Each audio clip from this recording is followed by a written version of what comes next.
My name's Julia, and I'm 30 years old. I work at a company that creates designs for printed materials like flyers and catalogs. Despite everything going digital these days, I find my job designing for various businesses incredibly fulfilling. Whenever clients tell me they loved how a design turned out, especially for something like a Christmas event, it really makes my day. You could say this job is my passion, and there was a time I thought it might just be me and my career for life. One day, while I was mulling over this idea, my dad had to be rushed to the hospital because his appendix was acting up. That's where I met James, the kind doctor who greeted me. At that time, he was just another face in the hospital, asking if I was there to visit someone. Little did I know, James would become a huge part of my life, first as my boyfriend and now my fiancé. It's funny how life works. You find the most significant changes in the most unexpected places. Even though I always say my job is my top priority, I caught myself getting super excited about marriage, flipping through wedding magazines the moment the topic comes up. I guess I'm really looking forward to this new chapter. But not everyone seems happy about my happiness. My sister, for instance, has always had this way of looking down on me, and now on James too. It's like the more content I became, the more upset she got. It's strange seeing her face change over time, from the cute sister I once knew to someone who always seems angry.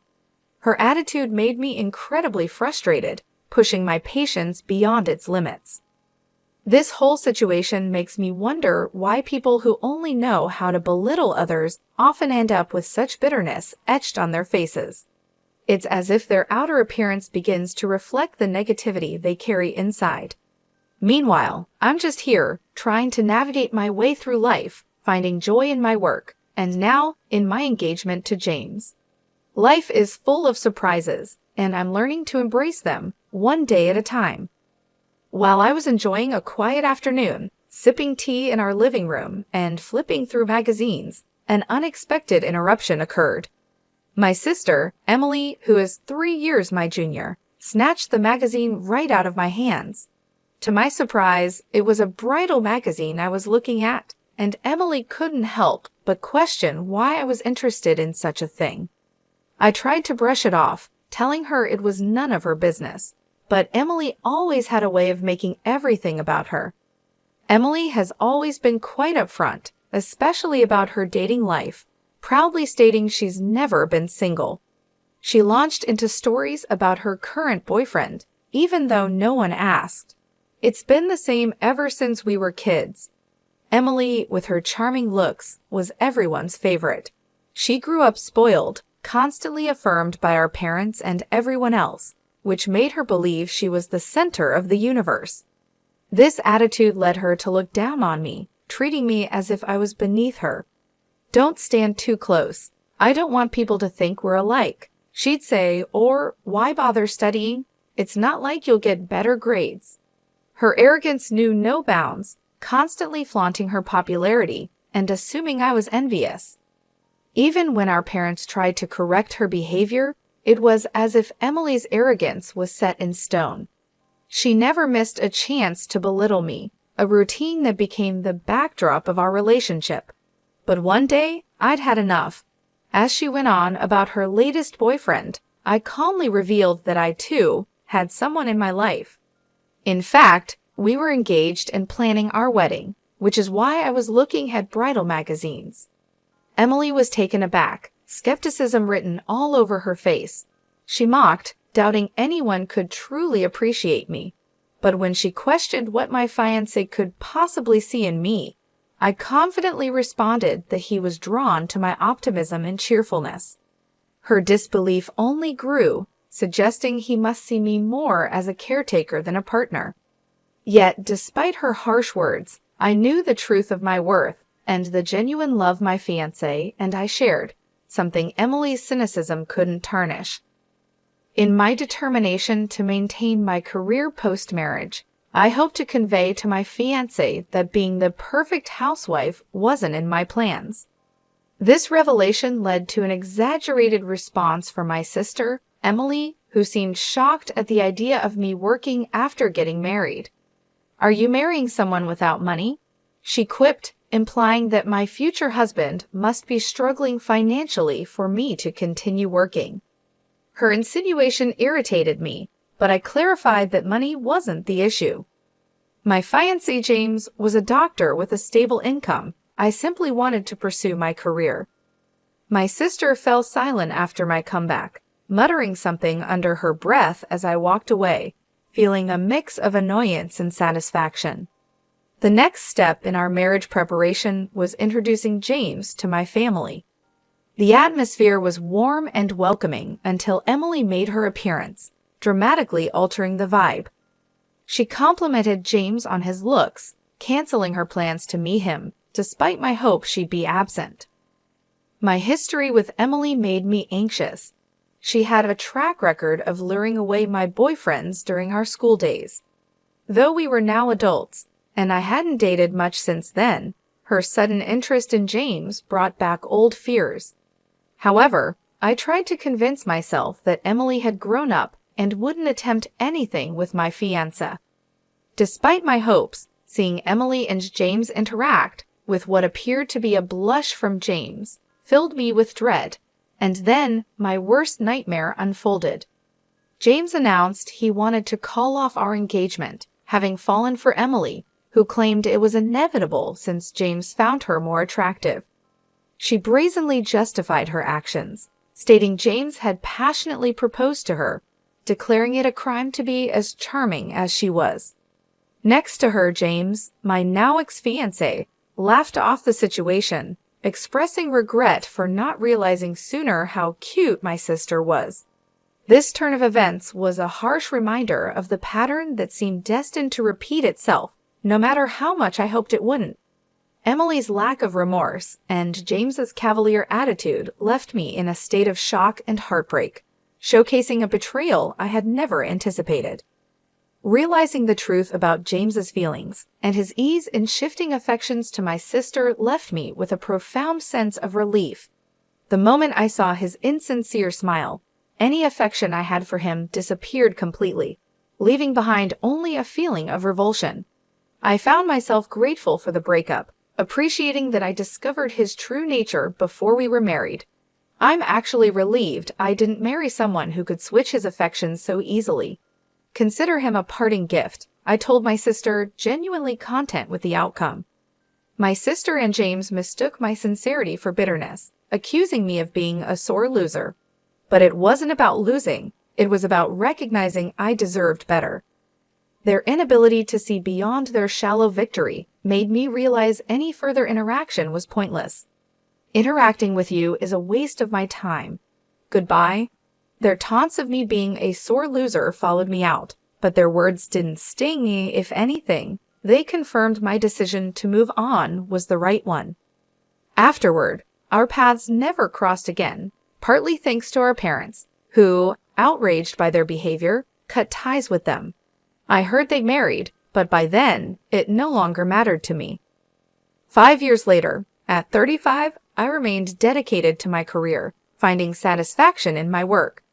It was during this time that I met Gary, a client who grew to appreciate my works so much that he began requesting me specifically. Our professional relationship gradually became personal, and soon he was asking me to dinner and then on a date. Eventually, Gary proposed, and I was genuinely happy. He was sincere and kind, a stark contrast to my past experience with James. However, the shadow of my previous engagement lingered, making me cautious. I decided to be honest with Gary, sharing the story of my sister and my ex-fiancé, even showing him a picture of my sister to gauge his reaction. Gary simply glanced at the photo before turning away with a disinterested look, offering me a reassuring smile instead. I've met plenty of people considered attractive, but none of them moved me. I used to think maybe I'd end up alone because of that. But meeting you changed my mind. It's not about external beauty, it's the inner beauty that matters. And that's what I see in you, Julia, he explained. His words made me pause, surprised and touched. What do you mean? I asked, seeking clarity. Gary smiled. In my line of work, I've learned to see beyond appearances. No matter how beautiful or charming someone might be, it's the beauty inside that truly counts. That's what drew me to you. You're the person I've been searching for. Hearing this, I felt a deep sense of relief and validation. Gary's understanding and perspective were exactly what I needed to hear, helping to heal the wounds left by my past experiences. His words reassured me that not everyone would betray trust as my sister and James had, and that genuine connections, based on real appreciation and respect, were possible. During a conversation about work, Gary shared with me how he found my enthusiasm and joy for life truly captivating. He described me as bright and beautiful, saying my happiness was evident and that it made me shine. I couldn't help but feel embarrassed by his words, telling him to stop because it was just too much for me. But Gary, undeterred, continued to express his admiration, insisting that I was more charming and beautiful than anyone else he'd ever met. He was sincere in his desire for us to start dating with the intention of marriage. Despite my protests that it was too embarrassing, his compliments didn't cease, even after we agreed to date. Eventually, Gary and I got married, and our life together has been wonderful. We've grown even closer than before, sharing household responsibilities and enjoying our time together, especially on days off when we'd explore new places or check out furniture for our home. One day, while looking at furniture, I encountered someone from my past, my sister Emily, accompanied by my ex-fiancé James. Emily's appearance had changed. Her features seemed more severe, perhaps a reflection of her age or the deepening of her personality. James, who was smirking beside her, looked like he had lost some weight. Their presence was unexpected, and Emily's voice was unmistakable as she remarked on my appearance, insinuating that I looked plain. Their condescending attitude hadn't changed, with Emily implying that the store's upscale and imported furniture wasn't meant for people like me. James echoed her sentiments, suggesting my presence might lower the store's reputation, and hinted it was best if I left to avoid any confusion about their financial status. This encounter was a stark reminder of the past, but it also highlighted the stark contrast between my current, fulfilling life with Gary and the superficiality I had left behind. Despite their attempt to belittle me, I found their attitudes more pitiful than hurtful, knowing the depth of love and respect in my own marriage was something they could not understand or diminish. The harsh and condescending words from my sister and her husband were trying, but I knew engaging with them was pointless. Their loud critiques about my supposed financial status began drawing unwanted attention from others in the store. Frustrated and ready to leave, I tried to pull my husband, Gary, away, but he stood firm, catching the notice of my sister and her husband for the first time. "Who's this?" my sister demanded, surprised to learn that Gary was my husband. Her reaction was a mix of shock and mockery, questioning why he would marry someone plain like me, and jokingly asking if he was in need of a maid. She bragged about her comfortable life, dining out frequently and hiring housekeeping, implying that Gary and I were less fortunate for needing to work. My sister's patronizing tone and her extension of her sentences in a particularly annoying manner only fueled my frustration. She gloated over stealing my previous fiancé, suggesting Gary and I were doomed to a life of hardship and mocking us for being a perfect match in her eyes. The insults towards me were bearable, but the moment she disparaged my husband, my patience snapped. I was ready to confront her, but Gary calmly stepped in front of me, introducing himself as my husband. Despite their dismissive reaction to his name, Gary remained polite and even offered his business card to James. This gesture seemed to momentarily pause the conversation as James glanced at the card, but my sister's attitude remained unchanged, continuing to belittle me as if it were a truth universally acknowledged. In this moment, Gary's composure and the dignified way he handled the situation made me realize the stark contrast between the shallow, materialistic values my sister held and the genuine, respectful love and partnership I shared with Gary. His calmness in the face of their provocation underscored the strength and depth of our relationship, highlighting that true value lies not in outward appearances or material wealth, but in character and integrity. Gary, always the picture of politeness, didn't shy away from confronting my sister's rudeness with a cutting clarity. To judge someone as ugly based on looks alone is shallow.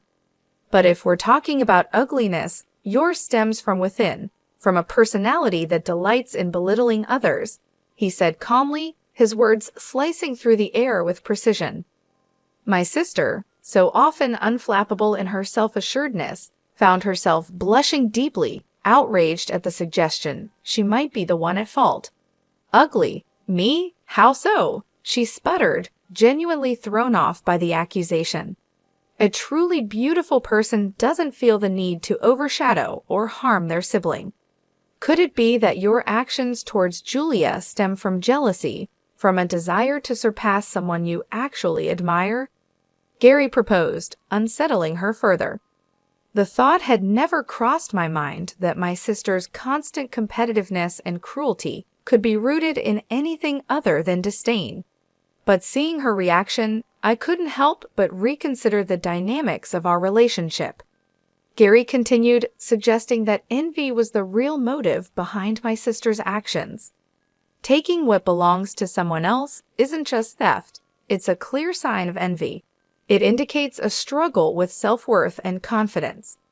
A truly confident person wouldn't need to assert their superiority by diminishing others. My sister tried to defend herself against Gary's observations, but her rebuttals grew weaker, her usual bravado fading. It was then that James, pale and noticeably shaken, intervened.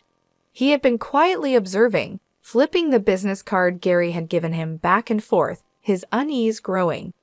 Suddenly, he grasped my sister, demanding in a troubled voice, "What's happening? Who is this man?"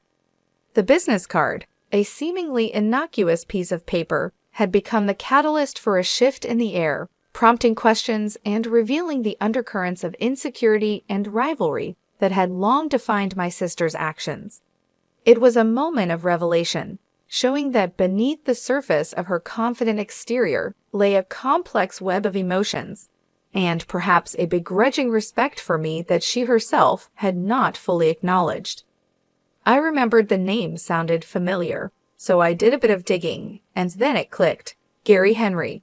"So, what about it?" my sister asked, confused. "That's the name of the hospital I work at," I said, a realization dawning on her face. "A hospital," she echoed, still not putting the pieces together. "Yes, Henry Medical Association," I clarified, watching her face change as she connected the dots. "He's Dr. Henry's son, the director and head of the hospital," she stammered, disbelief in her tone. She tried to dismiss it as a coincidence, citing the commonality of the surname, but I knew for sure. I've seen him at the hospital with the director. I didn't recognize him at first because I only saw him from afar, but now it's clear, I admitted. My sister speculated that Gary must be a doctor too, given his father's profession, but the business card he handed over told a different story. It was then that Gary humbly revealed the truth to my stunned sister and James. Not every doctor's son follows in his footsteps. And this company, he gestured to the business card, is a well-known pharmaceutical company recently passed down to me from my grandfather. My sister was at a loss for words, and James, realizing the gravity of the situation, attempted to sit up straighter, both of them turning pale as the significance of Gary's identity sank in. Gary continued, calmly disclosing how he knew of their past mistreatment towards me, stating that their behavior was far worse than he had imagined. James tried to muster an explanation, his face ashen, but Gary, with a stern look, silenced him. "There's no excuse for such behavior. I'll be informing my father of this," Gary warned, leaving James to contemplate the repercussions of his actions. As we turned to leave, James was visibly shaken, and my sister stood frozen, still trying to process the sudden turn of events. Walking away from them, I felt a sense of closure, knowing that the truth had finally come to light, and the respect and integrity Gary carried with him had revealed the true character of those who had wronged me. Leaving my sister and her husband behind, I felt a chapter of my life closing. I couldn't help but wonder what became of them after that confrontation. James faced consequences at work for his poor attitude towards colleagues and patients alike. His salary was cut, and he was demoted, leading to a swift exit from the hospital as gossip about his behavior made rounds. Struggling to secure a new position, his life became markedly more difficult. My sister, on the other hand, had always lived beyond her means, relying on James's income, which was never enough to satisfy her spending habits. James's financial downturn and subsequent weight loss were a stark testament to their dire situation. Quickly losing interest in him after his demotion, she divorced James, convinced she could easily move on to someone else. However, the reality was far from what she had envisioned. No longer the young, charming girl, her harsher demeanor had become evident, diminishing her appeal and leaving her lamenting her lack of suitors. She sought solace and sympathy from our parents, bemoaning her sudden lack of attention and even envying my life, hinting at a deep-seated rivalry and admiration she might have felt towards me all along. Despite her cries for help, our parents stood firm, advising her to face the consequences of her actions, leading her into an uncertain future away from our family's support. As for me, distanced from the tumultuous relationship with my sister and her husband, I found solace in a peaceful, fulfilling life with Gary. Together, we looked forward to welcoming a new member to our family, a beacon of hope and joy amidst the remnants of past conflicts. As I caressed my growing belly, I couldn't help but feel grateful for the tranquility and love that surrounded me, a stark contrast to the turmoil that once defined my relationships with those closest to me.